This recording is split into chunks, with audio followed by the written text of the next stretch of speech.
It goes without saying that AJ Styles is very good at the wrestles. When it comes to the wrestles, almost no one on earth can wrestle like him. He is a wrestler's wrestleman. Just don't ask him about astronomy. But like he legitimately thinks the earth is flat. I do not think the world is flat. I'm just saying there's some stuff about it. Since arriving in WWE 2 years ago, Styles has had great matches with some of the biggest names in the company, sometimes a little too often, but in almost every case, he has delivered the match of the night. Even Brock Lesnar, long written off as a one-dimensional bore, had an incredible match with the Phenomenal One back at Survivor Series last year.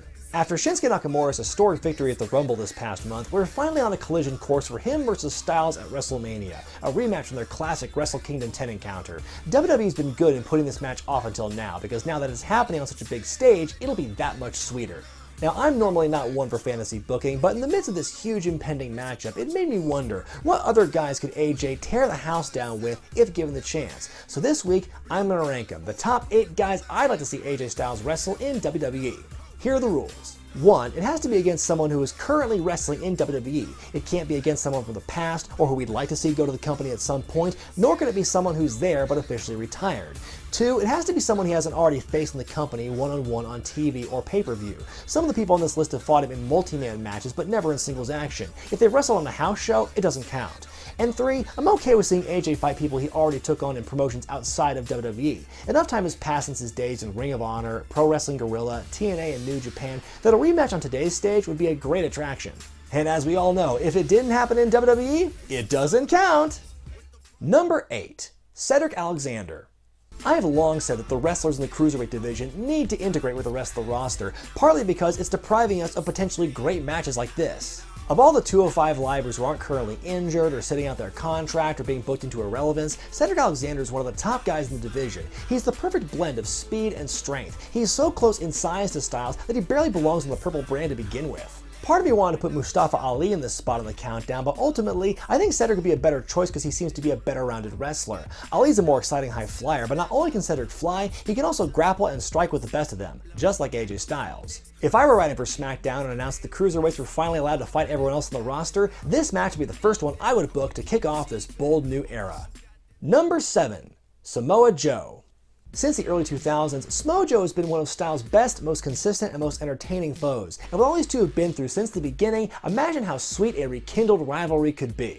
Styles and Joe began battling over the Ring of Honor title as far back as 2003. In 2005, they were officially put on the map after their amazing triple threat match with Christopher Daniels at TNA's Unbreakable pay-per-view, widely considered to be one of the best matches in company history. The two spent the next several years together in the Impact Zone. Their final match against each other was in 2013 when they fought to a time-limit draw in that year's Bound for Glory series. Over the years, they traded places in the face and heel department. Sometimes they were rivals, other times they were partners. Sometimes they fought for championships, other times just for pride. But the one constant in all this was how well they've complemented each other. Joe's gained a little bulk since 2005, but both are quick, both are hard strikers, and both are great technicians. With all the accolades and championships the two have gained since their last TNA encounter, and with so much history behind them, imagine how good a return match would be in WWE.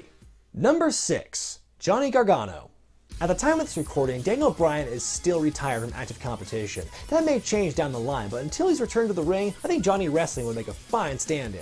Just watching Gargano's work, it's easy to see the parallels. Both are relatively small in stature, both rely on a combination of strikes and submissions as their primary forms of offense, but can still occasionally fly if needed. Both have an incredible connection with the fans, and both have a never-say-die attitude within the ring. A matchup between Gargano and Styles would be a perfect complement to each other's skills. Though there are some similarities between Gargano and Bryan, while Styles has fought the American Dragon multiple times before, the Phenomenal One has never been in the ring with Gargano. At some point when he eventually gets called up, that needs to change quickly. Number 5. Braun Strowman.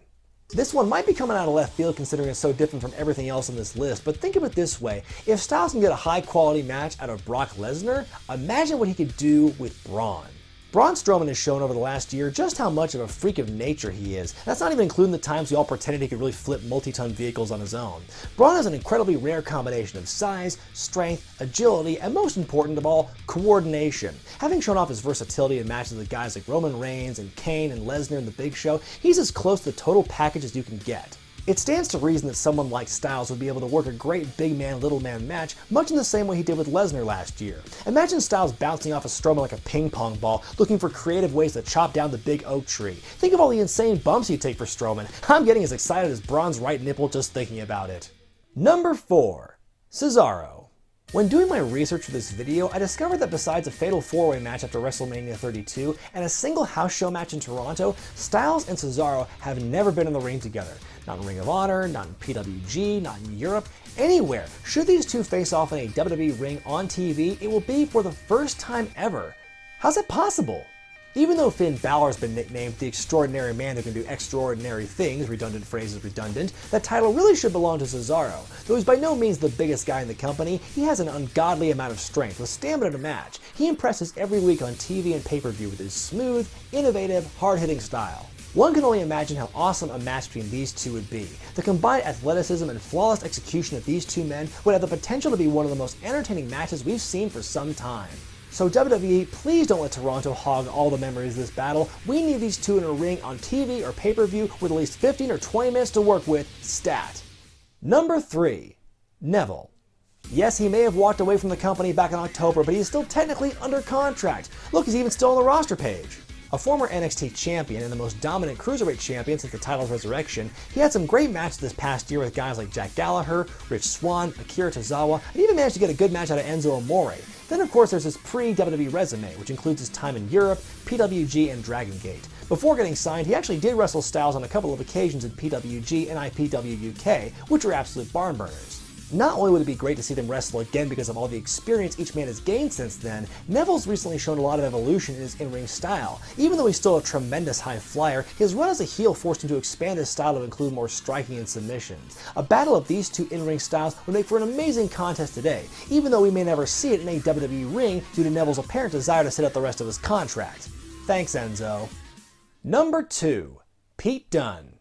The Bruiserweight. Ever since I first saw him during last year's UK Championship Tournament, I have been fascinated with Pete Dunne and his work in the ring.